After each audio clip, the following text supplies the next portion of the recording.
కూడా ఉదయం పూట సాయంకాలం పూట పనులు చేసుకోవాలి.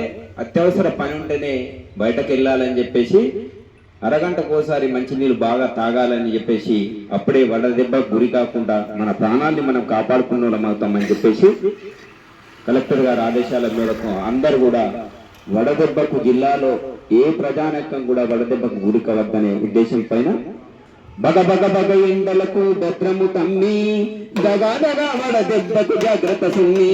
బగ బగ బగ ఎండలకు భద్రము తమ్మి దగా దగా వడదెబ్బకు బగ బగ బగ ఎండలకు భద్రము తమ్మి దగా దగా వడదెబ్బకు జాగ్రత్త సుమ్మి.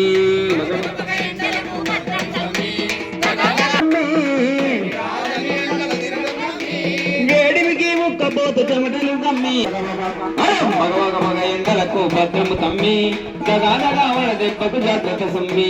బగ బగ బగ ఎండలకు దగా దగా వడదెబ్బకు అరువైట పని చేసి అక్కలారా అన్నలారా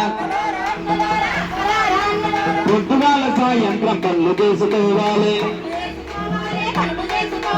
కలపాగా తోపి మంచి నీరు వెంట ఉండాలి. పనిలోన ఉన్నప్పుడు తలపాగా కట్టాలి. అరగంటకు ఒకసారి మంచి నీరు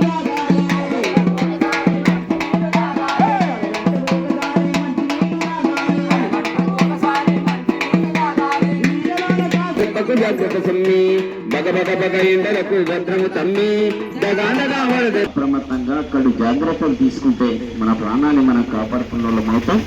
మరియు ఈ కాలనీలు అందరూ కూడా ఎక్కడ ఉన్నటువంటి